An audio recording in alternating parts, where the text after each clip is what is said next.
podcast. Here with you, Pastor Lyle from Tallahassee Baptist Church, alongside Pastor Andy. And we are back again for episode number 11.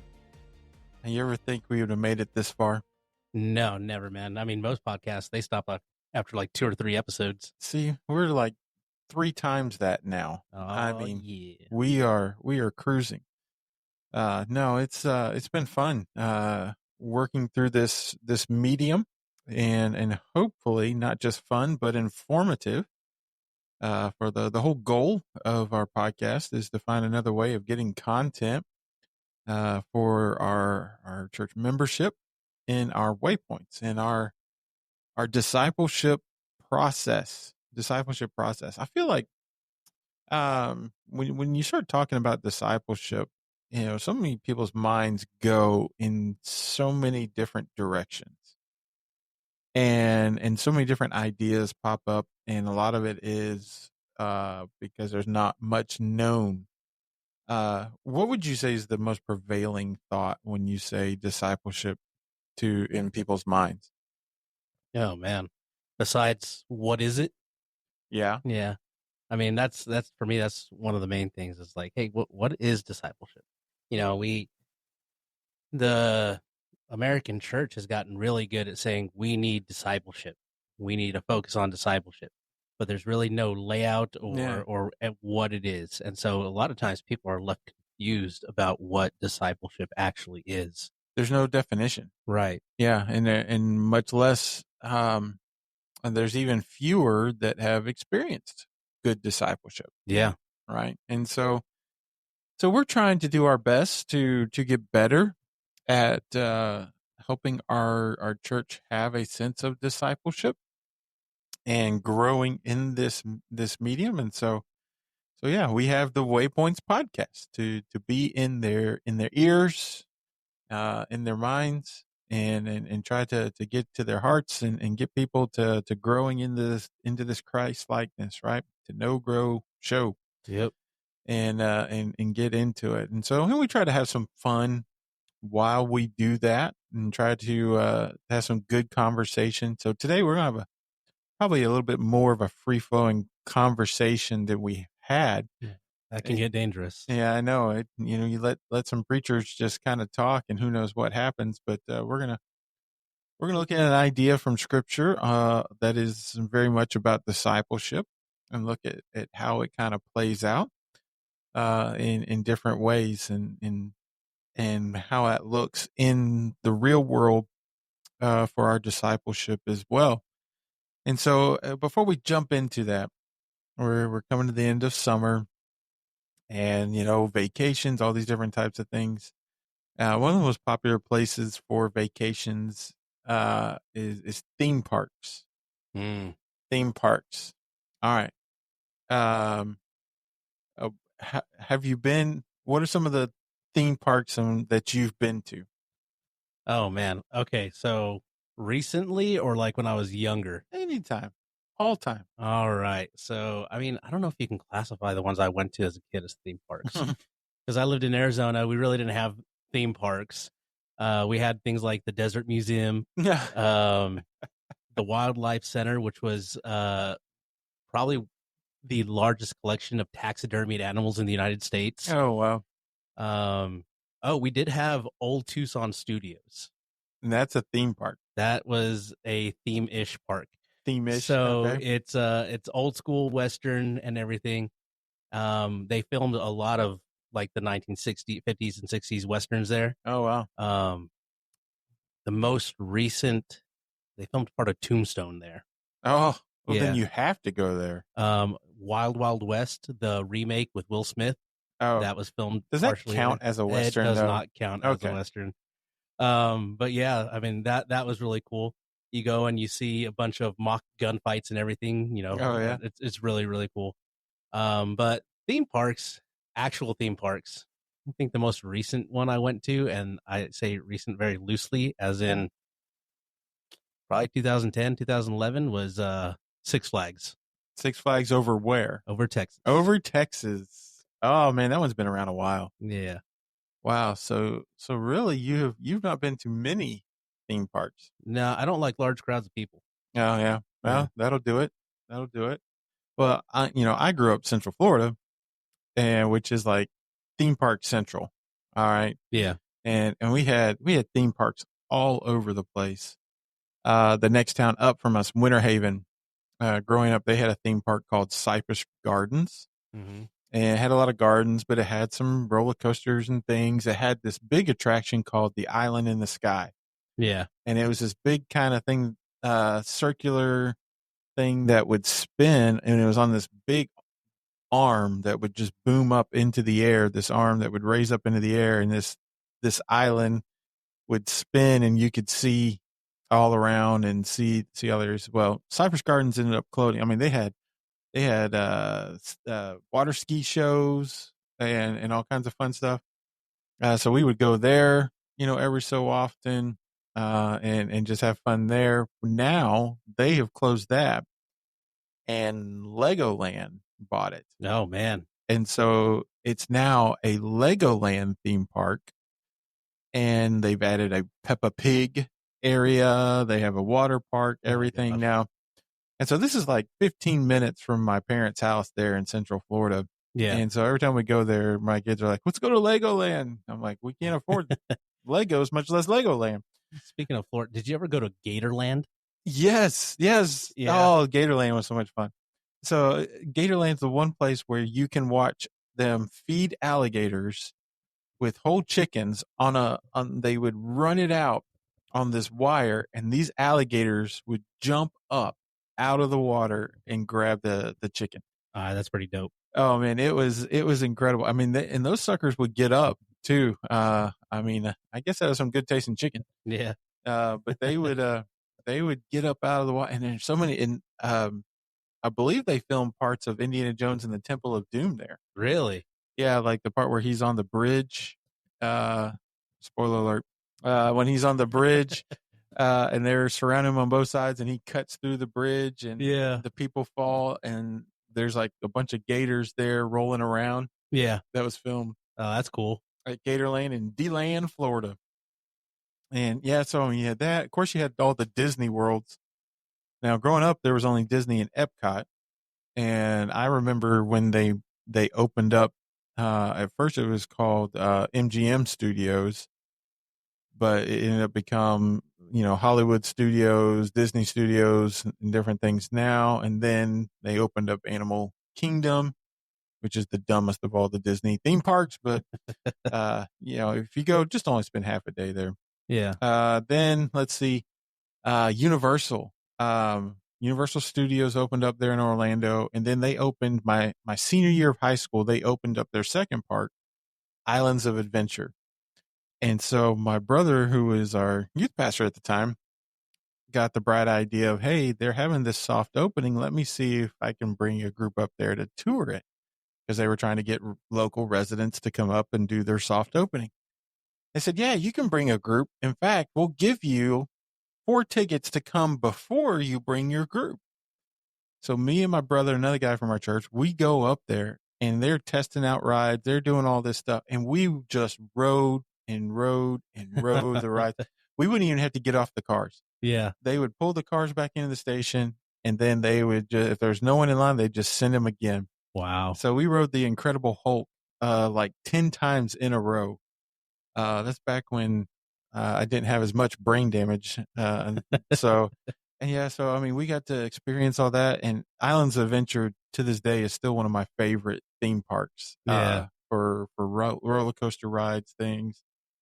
Did Six Flags over Texas when I was youth pastor. I used to take our youth group there at the end of school every year.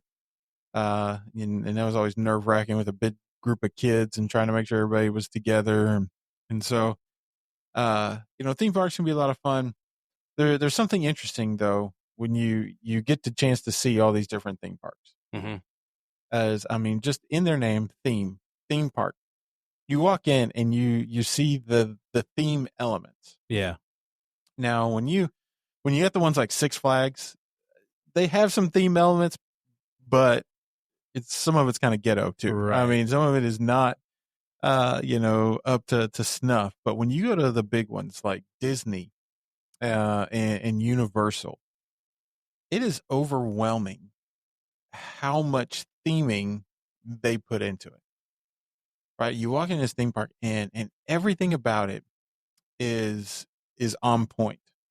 Everything's immaculate. The landscaping is incredible. Like at Disney Magic Kingdom, when you come up to the Haunted Mansion, Yeah. their landscaping and theming out of that area is just immaculate.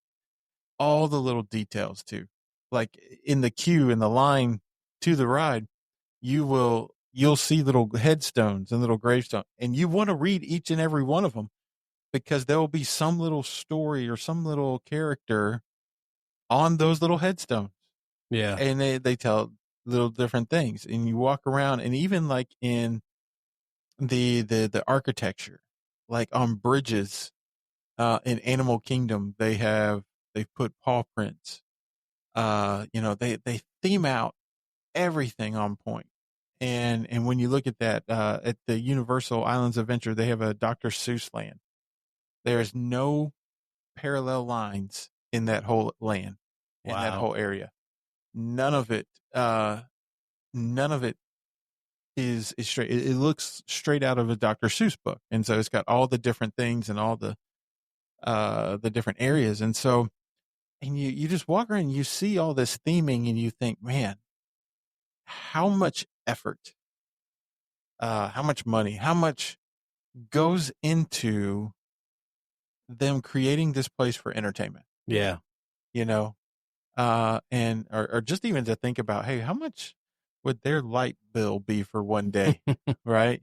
And then they do the fireworks at the end of the day and all these things. And you just look around and then you look at the characters and how they interact with guests and all these, and you just see all of this theming, all these different things, and you just see all this effort, all this energy going to make something so special, and they're doing to pull in all this money, Yeah. right? Uh, and I was trying to think of other things that do that.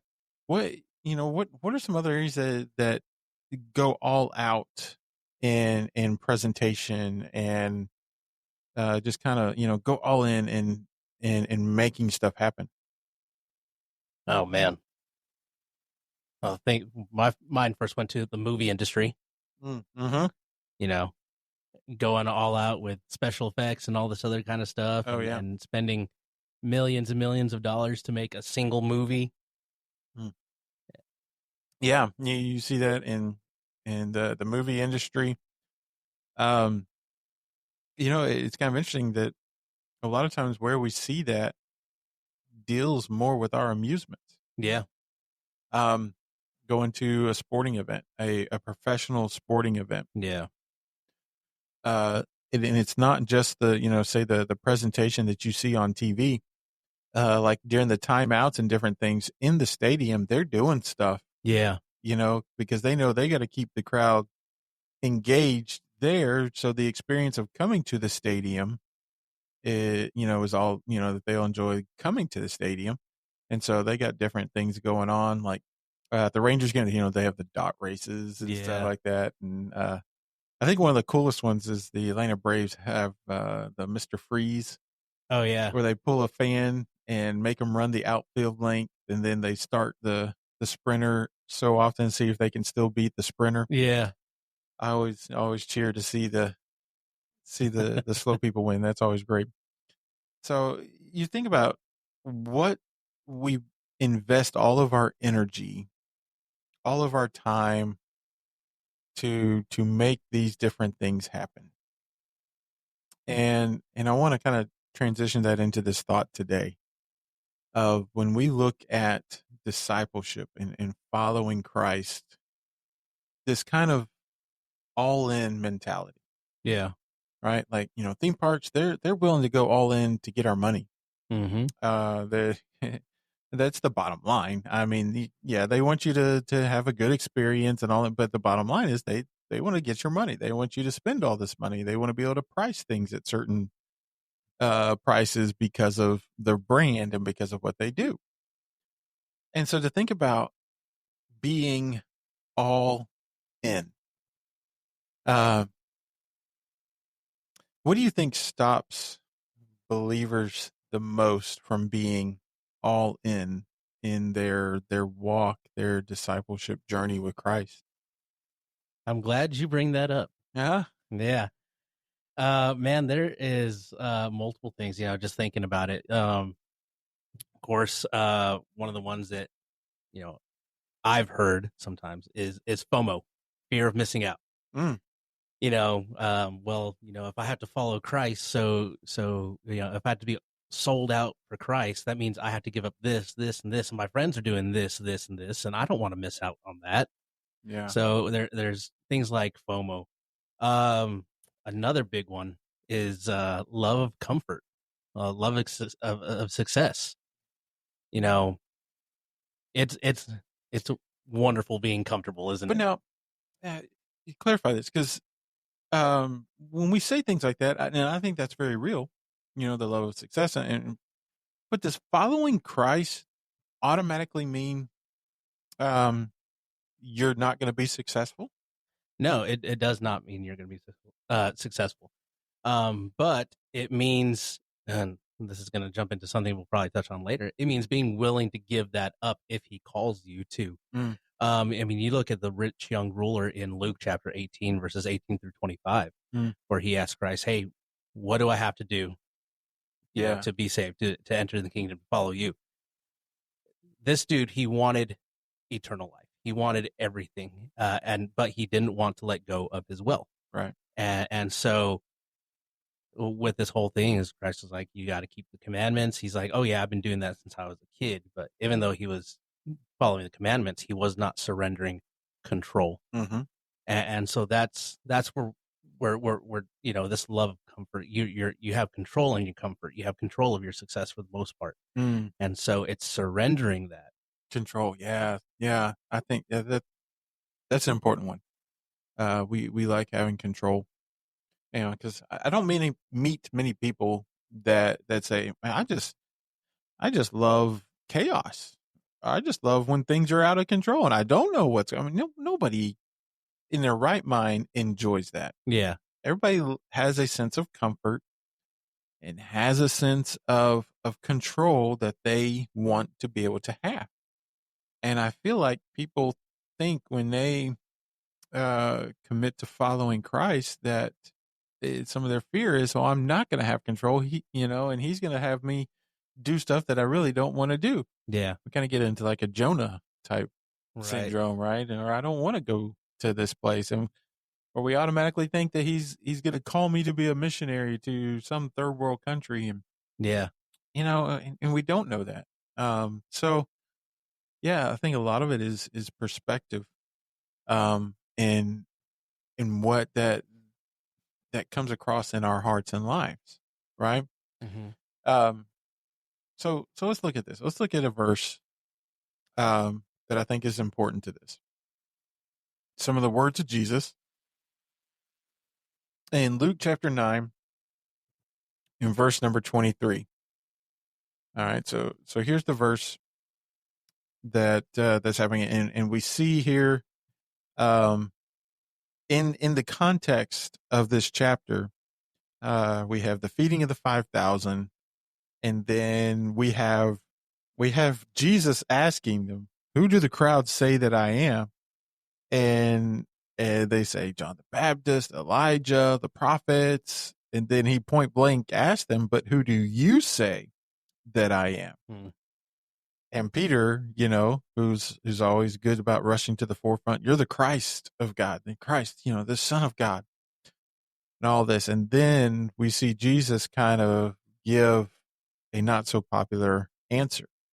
And he tells them, "Hey, the Son of Man must suffer many things. He's going to be rejected by the elders and the chief priests and scribes and be killed, and on the third day be raised." So he tells them that. And then he says this. All right. And this is the verse we're going to look at. Verse 23, Luke chapter 9, verse 23 says, "And he said to all, if any man or if anyone would come after me, let him deny himself, take up his cross daily and follow me." He goes on to say, "For whoever would save his life will lose it, but whoever loses his life for my sake will save it." For what does it profit a man if he gains the whole world and loses or forfeits himself? For whoever is ashamed of me and my words, of him will the Son of Man be ashamed when he comes in his glory, in the glory of the Father and of the holy angels. But I tell you truly, there's some standing here will not taste death until they see the kingdom of God. Just an incredibly powerful little teaching moment that Christ has with his disciples. Yeah. But I want to kind of focus on that verse 23. Verse 23 is a great verse for discipleship, for this mindset. It says, if anyone would come after me, let him deny himself, take up his cross daily, and follow me. So let's break that down into 3 actions here. All right. This is bringing the idea of following Christ. If you're going to come after Christ, he says, and he gives us the formula. If you're going to come after me, you're going to follow after me. And so discipleship is that daily journey of growing into Christ likeness, and watching our life, that process of sanctification, the growing in love for God and love for others, seeing that happen. If you're going to follow Christ, be a follower of Christ, he says, let him deny himself, take up his cross daily, follow me. 3 actions. Yep. Deny himself, take up his cross daily, follow me. So let's break that down. When he uses the idea here of deny himself, what do you think he's bringing out in the meaning there? I mean, to me, when he's saying this, is denying yourself means surrendering your own will, your desires, your identity to Jesus.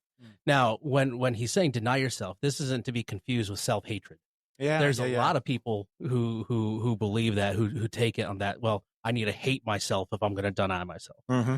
Yeah, that's not true. Yeah, and down through church, I mean, you see that the self-flagellation or whatever, where they would hurt themselves and do the different things to bring pain. Yeah, as kind of a balance to that. Yeah, no, yeah, that's not what he's meaning. but yeah, all this means is it means placing really Jesus above yourself in life. Mm. It has nothing to do with self-hatred. It's recognizing that you come well, simplify things, but you come second. Yeah. Right. Yeah.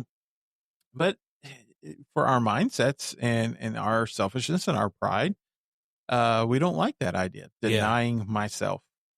And we don't like denying our appetites. We don't like denying our gratification. I mean, delayed gratification today already is something that people struggle with. Yeah. Because we live in that 24-hour society. Yeah, people will get mad when their Amazon package isn't delivered within 48 hours. Right? Yeah. Right. Yeah. Especially when we know, hey, we got an Amazon factory right down the road. Yeah. Hey, why isn't this same day service? Much less get in the car and go to Walmart and pick something up. But you see how delaying or putting aside our gratification, it's so tough. And we think that there's more value in what we want than what he will provide. Yeah. So many times we have it in, and we walk by that side. We walk by what we feel is right, what we feel is going to bring about the most satisfaction, what we feel is the right path. Yeah.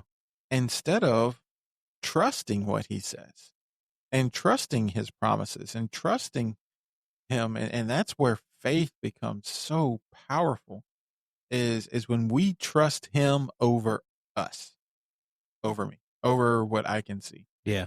And I think that part of denying ourselves gets lost today. Yeah. How would you describe, like, as far as physical actions, or just tangible decisions or things? What are some examples of that today? Practical examples? Yeah. Let me, because to me, when I was thinking about this earlier, thinking about, maybe some practical examples of what it looks like to deny yourself. I was going through scripture, and I went to Philippians 3, 7, and 8. Mm-hmm. And to me, this paints a perfect picture of self-denial, denying yourself. And this is Paul, he's speaking, he says, but whatever gain I had, I counted as loss for the sake of Christ. Indeed, I counted everything as loss because of the surpassing worth of knowing Christ Jesus, my Lord. For his sake, I had suffered the loss of all things and count them as rubbish in order that I may gain Christ. Right. And so, you know, it's Paul knew what it meant to put his will, his desires, surrender his identity Mm-hmm. to Jesus. Yeah. Oh man, I mean, there's so many offshoots from that. Yeah. And when you bring up that chapter, I mean, the whole first part of chapter 3, he is giving his resume. Yeah. This is who I was. Right. I was of the tribe of Benjamin, a Pharisee of the Pharisees. My zeal for righteousness was there. All these different things. And then he comes to that point. But all of that, I count as rubbish. Now, in the King James, it uses dung, right? Yeah. So I count it as dung. That's a much more vivid kind of a picture, Yeah. that idea. But when you look at that, you see that him saying, everything that made me, I put aside so I could win Christ. Yeah. And if you approach that topic today, let's just be real. When you say that today, people are going to think you're a fanatic, that you're a radical, that you are just out there. If you or you're going to become some kind of monk, Yeah. some kind of recluse. I mean, especially with what we have in society today, of be the truest you type garbage that's going about, you know. Be you, boo, be you. Yeah, exactly. And so, with that going on, this is another one of those things to where we have to live counterculture. Mm-hmm. And denying yourself is one of those things. And back to the examples, they could look a bunch of different ways, like, choosing truth Mm-hmm. over what's popular nowadays, Or even emotion, or yeah, right. yeah, because truth, we know this, we've known this as believers for a long time. Truth is not popular, Yeah. Mm-hmm. and especially if it goes against the cultural norm, Mm-hmm.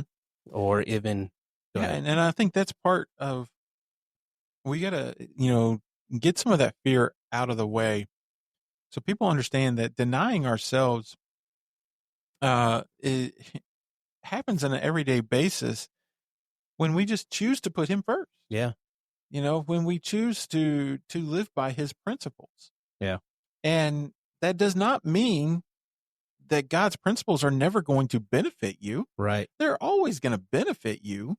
They're always going to provide for you. They're always, God is not sitting here asking us to do these things. First off, he's not asking us to do something he wasn't willing to do himself. right, Right. When Jesus emptied himself, that's, Philippians chapter 2, he showed us what this was like when Jesus came to be about his Father's business and not his own. So he was willing to do it himself, but then he has our best interest in mind. yeah, And I think a lot of times when we think, well, denying myself is to take away my best interest and put it in the hands of somebody else. So if you're going to put your best interest in the hands of somebody else, mm-hmm. don't you think it's a safe bet to put that interest in the hands of the one who created humanity out of nothing, right, who made us out of dust, who breathed the breath of life into us, who gave us purpose and design and the motivation, and he loved us in the middle of all that. yeah, And so we can have a tendency of jumping right to the negative. But when Jesus says, if anyone's going to come after me, let him deny himself. So think about the positive side of that denial. mm-hmm. The positive side of that denial is, I'm putting aside me so that I can gain him. Yeah, yeah, and like, uh, let me give a personal example from my life, Mm-hmm. of like the first time where I actually recall I'm denying myself for the sake of God. Yeah. Graduated high school, and I was Good. ready. Congratulations. Thanks, I appreciate it. It was very hard. And I was ready to do what I wanted to do. I was gonna go for 2 years to the community college in my hometown, Mm-hmm. play tennis there. And then after doing that, I was going to head off to culinary school. I had a scholarship for culinary school back in Arizona, and I was going to do that, and I was going to open up my own restaurant and everything. And then 2 weeks before school started, I felt this tug of God. You're going to go to Bible college. Hmm.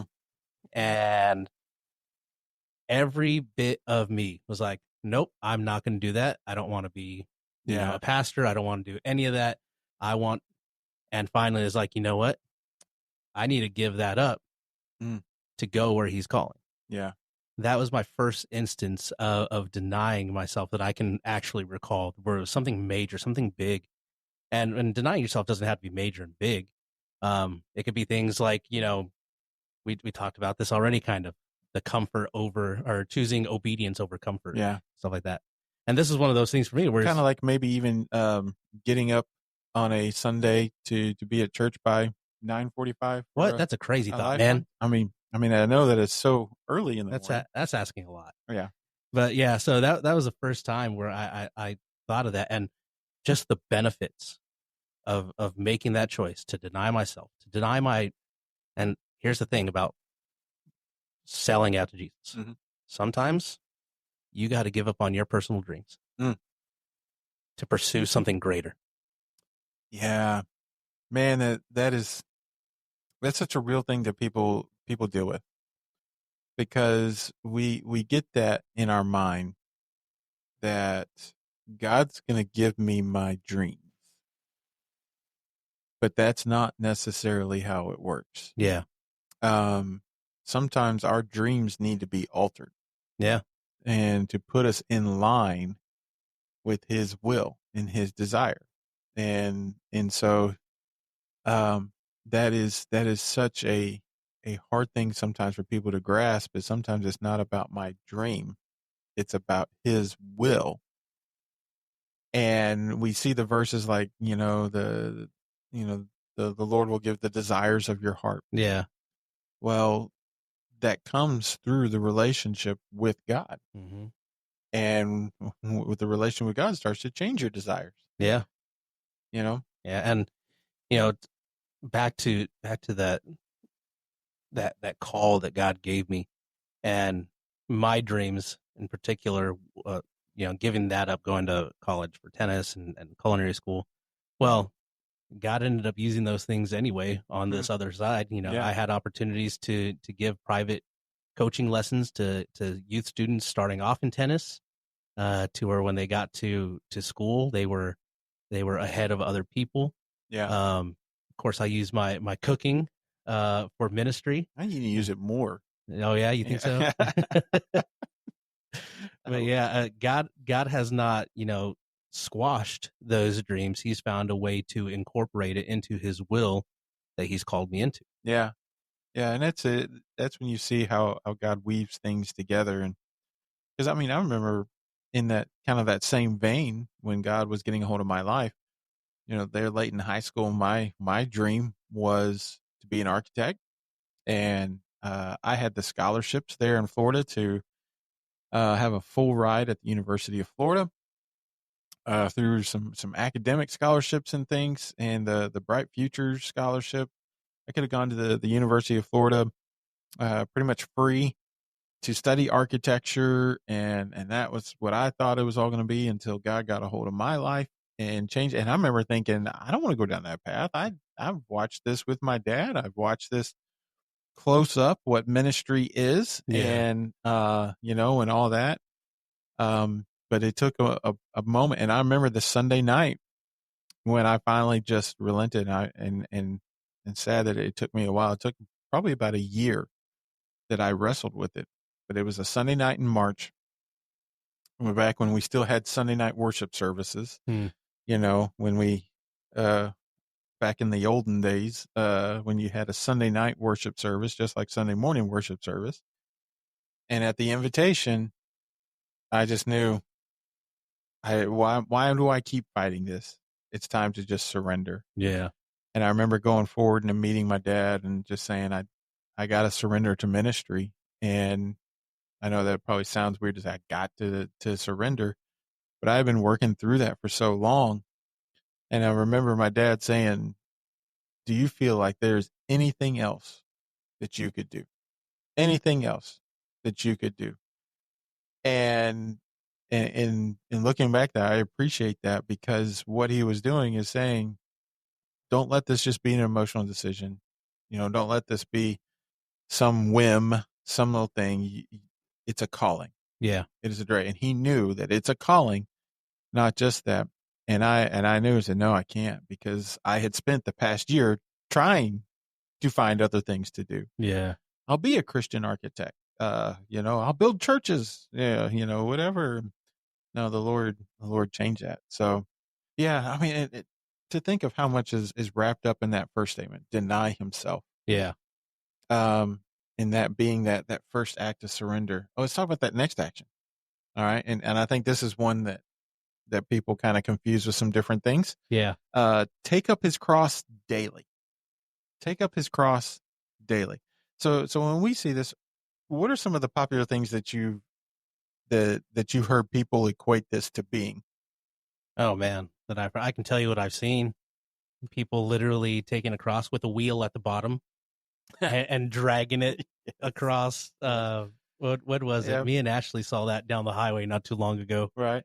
And I'm sure they have good Yeah. reasons for why they're doing what they're doing, but yeah, it's kind of interesting. Yeah. Yeah. And so taking up the cross daily. I've heard some of the wildest things. Yeah. The wildest things. Like one time I heard a lady refer to her own child as the cross that she has to take up daily. Now, I mean, there's some days I that get I I'm just yeah. kidding. Yeah. Yeah. Yeah. Right. Yeah. I don't think it's going to be a positive situation if you, as a parent, are referring to your child as the cross you Yeah. must bear. I mean, let's look at the historical context of cross first. Right. Go ahead. It was an instrument that was used specifically for torture and death. Mm-hmm. Right. This Excruciating yeah, pain. a cross historically was not a burden to be carried. It was a death sentence. Right. And I think that's one of the most popular things people take this statement as being, is take up my cross means to take up my burdens Yeah. and carry my burdens. Well, that doesn't jive No. with scripture. And like you're saying here, the cross was an instrument of execution. Yeah. This meant death. Yeah. Jesus is saying here, you need to die to yourself Mm. every single day. Andy, I don't like hearing that. Yeah. That's just oppressive, right? To hear Christ say this, and he's bringing out, this path for following him. Why does it sound so cruel to say, take up your instrument of death daily? That it just seems to have that sense of pain Mm-hmm. engulfed in that. And of course, we're going to try to take paths of least resistance. Yeah. We're going to try to take easy roads. Well, you don't always like where easy roads lead you. Right. And sometimes paths of least resistance create very comfortable and weak believers and Christians. But when he says, take up your cross and to do so daily, I mean, the timing element of itself is another whole part of it. But to take up that instrument of execution, and I think that's ingrained in this relationship aspect. Mm-hmm. This is why it's so important with spiritual disciplines to put us in that place where God can work on us. Spiritual disciplines help us to keep this mentality in front of us. Yeah. Right. So I got up to walk this morning, and A discipline I don't have. and for a lot of this summer, I have not had it either. And so I get up to walk, and when I was doing really well and really on it, I was walking 4 miles a day, right? 4 miles in the morning. And through the summer, through all the back and forth and different things, I've kind of gotten off of that. And so I'm trying to get back onto it to where I'm I'm walking, and as I was walking this morning, it was tough. Yeah. And I got a spot on my heel, and I don't know what in the world. It was on fire, and so I'm about a mile and a half into this, and when about a mile and a half into it, I have a choice of paths. And so I come up to a certain intersection in our neighborhood, and it's there I can choose to go the 2 mile route, I can go the 3 mile route, or I can go the 4 mile route. So I have all these routes, Oh man. through the time that I've been doing this, I've got it down. I know, but when I come to this intersection, I got to decide: am I going to go the 2 mile route? Am I going to go the 3 mile or the 4 mile?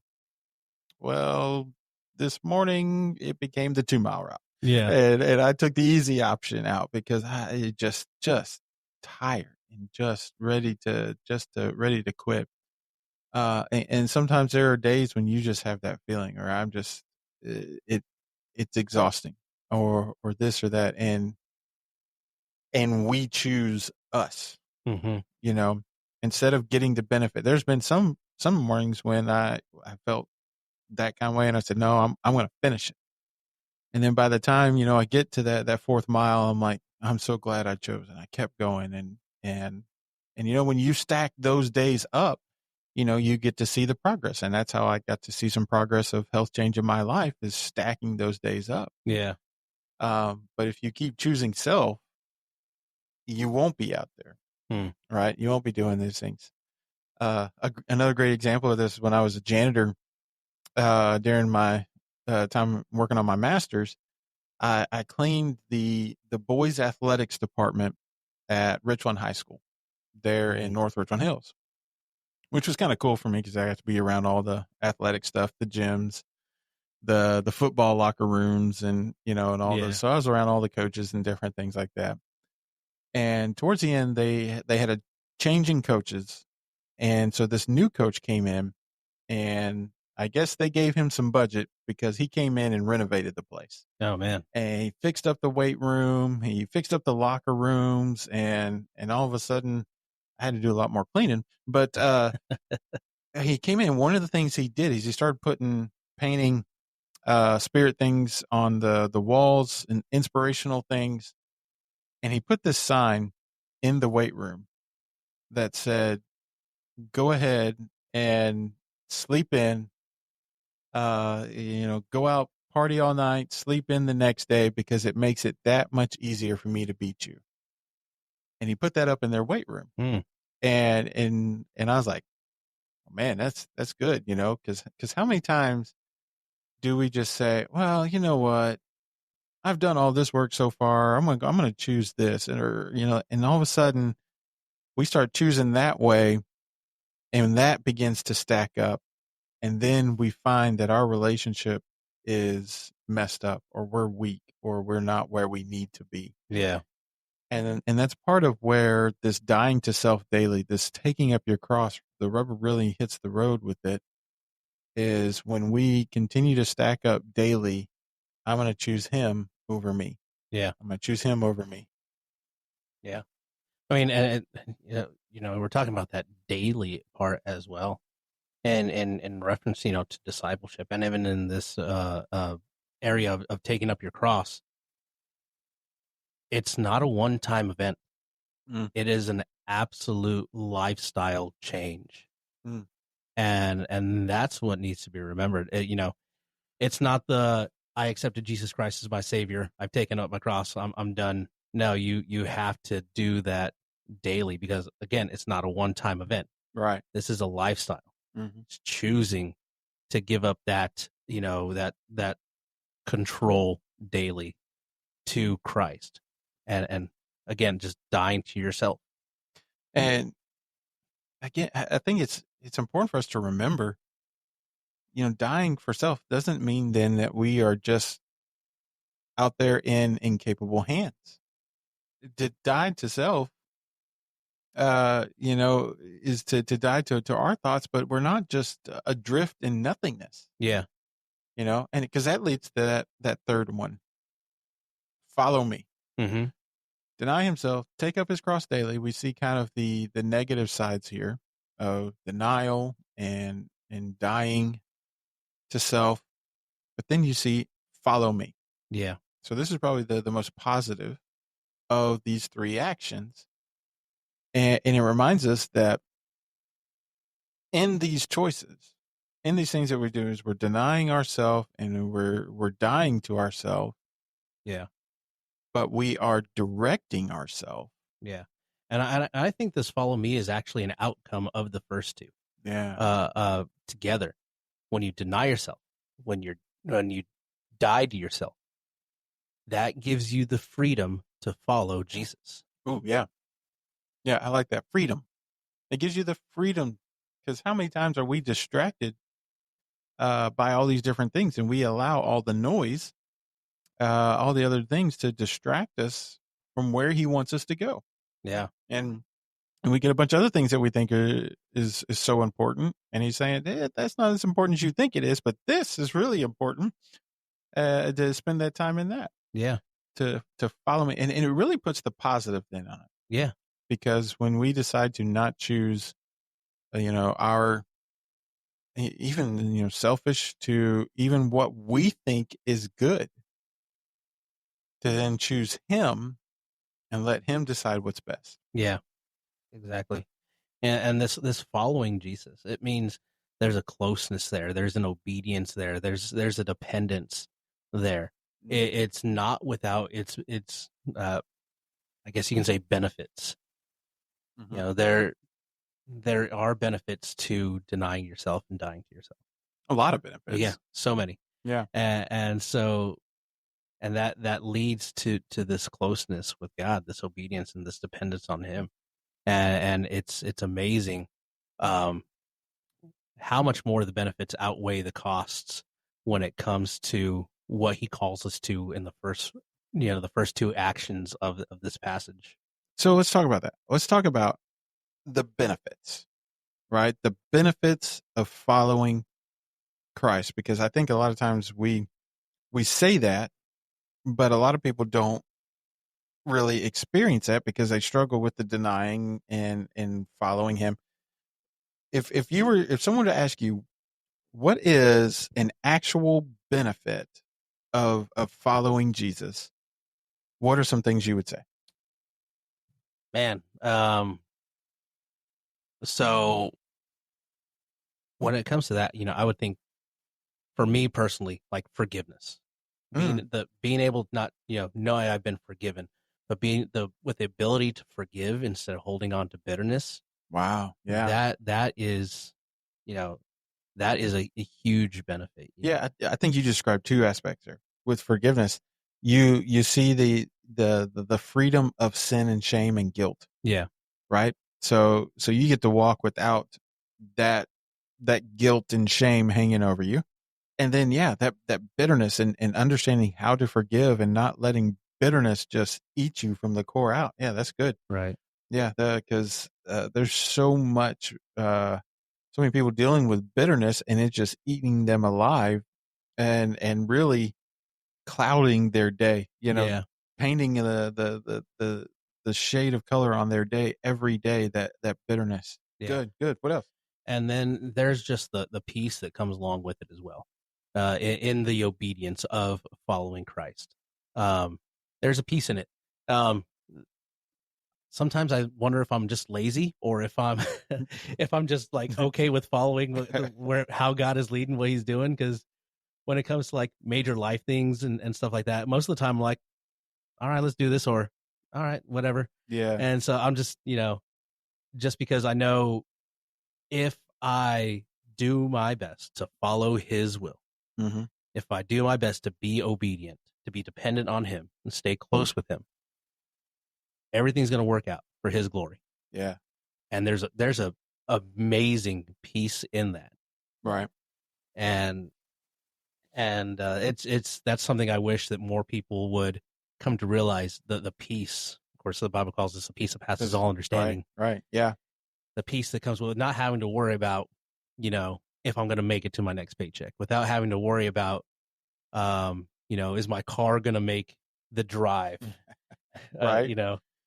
Just trusting that Jesus has got it all taken care of for us, and we just have to rely on him. We had to be close. We had to be obedient to him. And how many times do people look at that piece and just think people are weird because they aren't anxious or they aren't worrying about something, but they just have a peace, and sometimes it comes across as apathy. Yeah, That, well, you really don't care. No, I care about it, but I also have a peace of knowing that God is going to work and God is going to do something. that is a better way to answer that I have answered it before. I don't know, that just Sometimes, like, yeah, you're right. I don't care because I know how it's going to be taken care of. yeah. Well, I'm trusting in the Lord in Him. Yeah, the peace.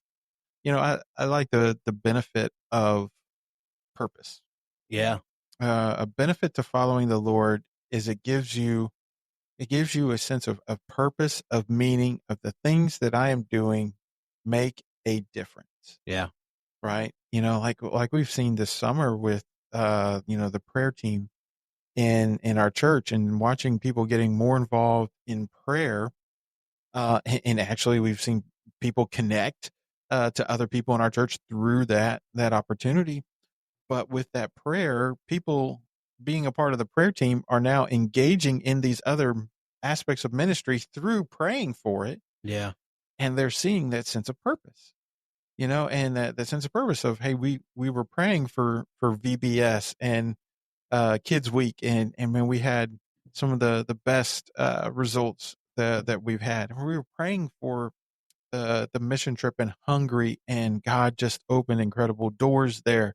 We were praying for student camp, and then to hear the kids' testimonies of what God did in their hearts and lives, and see how He opened some doors there. It's just it provides a sense of purpose to where you can wake up and know, I've got purpose, I've got meaning. Just like Paul said, it's not that I have attained, but I am pressing toward the mark yeah, for the prize of the high calling of God in Jesus. So I see that as a big benefit of having purpose and direction, and for our life in that direction. And so many times with that, the benefit is also seeing best.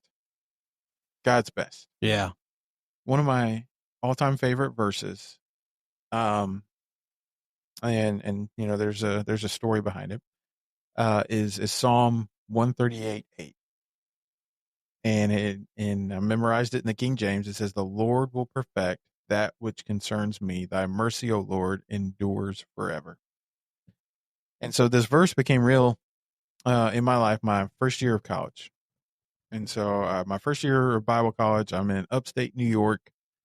Uh, I got on a plane at Orlando, flew to Albany, New York, and man, I was stuck there for a year, right? So, I mean, I came home for Christmas stuff, but I was up there for a year at Bible college, and away from everybody I knew, in a totally new environment, meeting new people, all these types of things, and up in this new environment, new place, new worries, all these different things. And, when you're a first year college student, you love getting care packages. yeah, So I got a care package from home, and that was cool, get some different things. But in this care package from my parents, they sent this little 4x6 card picture, but it was a verse, and it was Psalm 138:8. hmm, And there were so many different things in my life that I was working through. First year Bible college,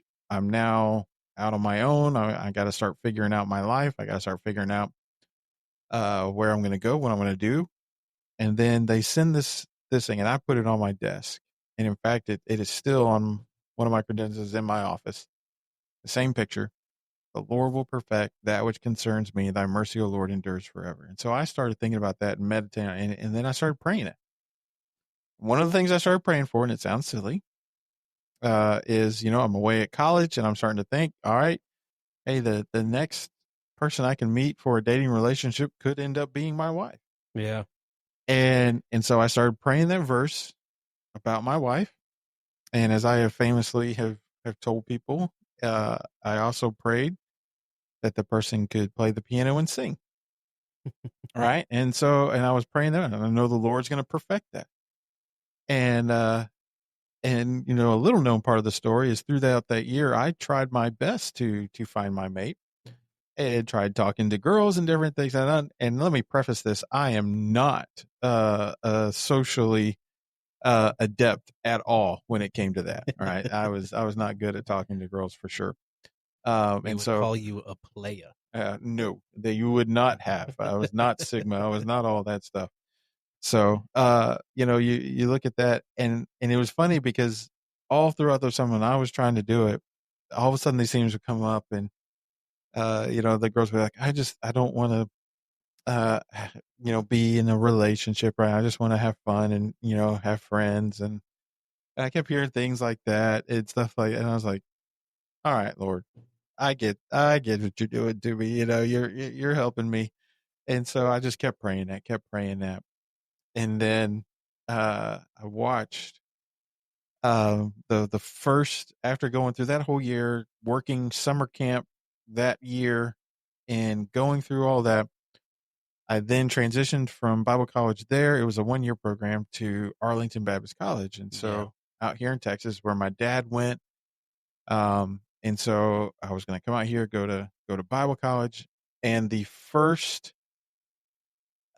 day that we're there, we come, and my dad with his mentor, Brother Malden, which is famously it's my wife's grandfather, Nicole's grandfather, and so that first Saturday we pull in to his house, and we were going to stay there until we could get into or I could get into the dorm, and pull there that first Saturday. We're there. We had gotten there. We were there maybe 45 minutes, and Nicole came walking in through the back door, through the garage door, right? And I was like, all right, I'm liking this Texas. The famous thing I always say is God bless Texas, right? And then I watched, God provide that, and I applied some of my socially awkwardness to asking her out, and she thankfully said yes. So that's how I know is an answer from the Lord, because Yeah. she said yes to it, and all this, and so the Lord provided His best, and that took another level because my wife is my complement, and she is there in my life, you know helping the blind spots, helping in so many different areas. And God has used her mightily, not just in her ministries and things that she does, but also in keeping, me in line to a certain regard. And one of the ways in which God used that, and I believe was a part of why it was his answer to the Lord will perfect that which concerns me, is we were trying to make the decision of whether or not we should stay in the youth ministry of where we were at, or if the Lord was really calling us to pastoral ministry Yeah. before we left being a youth pastor and took the first church as pastor. And it was a Sunday night. We were talking through things, and just we've been praying, about all this life decisions and different things. And at that point, we had only had Hayden. We just had Hayden. And then that Sunday night, as we were talking through everything, Nicole finally just said, "Listen, the ministry that you see in your eyes with these kids and what's going on, this ministry, it's great. It's good. You're doing some good work. There's a lot of good things that are happening with these kids, and I'm afraid that you're going to let your good get in the way of God's best." Mm. And I mean, that stopped me down. Um, and so I had to really evaluate, because yeah, we had a good youth ministry, and uh, you know, uh, 50 kids in the youth ministry.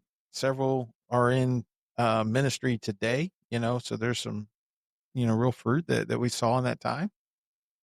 And yeah, it was a good thing, but it was my good thing. And I had to surrender that to his best thing, and to begin preparing me into the pastoral ministry, and to bring me along that path, and what began with the pastoral ministry and started happening, and eventually brings me here to Tauti. And I get to think, of God's best in preparing and working through all this, it took that surrender of, putting aside my good for his best, denying self, taking up that cross, following him. Yeah. And he provided what's best. And so now, I mean, the wonderful people here and the wonderful ministry and the ministry here that we're seeing grow and seeing a lot of exciting things happening and with what God's doing here in Tauti, and it just points us to following him. The positive is seeing his best and being able to communicate that testimony for his glory, that he gets the glory through all it. His name gets made bigger. And I'm afraid so many people stop down in discipleship because they're still trying to make their name big. Yeah. And when you look at the context here, remember, this is coming right off the heels of Jesus asking Peter, but who do you say that I am? Yeah. And a personal evaluation of, well, if he's the Christ, the Son of God, then it should be easy for me to deny myself, take up my cross daily, and follow him for his best. Right? And we don't have time to go through all the rest of it, because I mean, that just speaks even more of, what are you going to gain if you gain the whole world but lose your soul, and follow it through. So we just want to have this candid discussion today, and looking at those three actions of that verse, because so often in discipleship, we let things become a stumbling block. We get off because we follow all these other paths, all these other things, when the Lord says, hey, just deny yourself, take up that cross, die to that, and follow me. And it's the put off, put on. Yeah. And he's got something incredible for us in that. And that's the exciting thing about discipleship.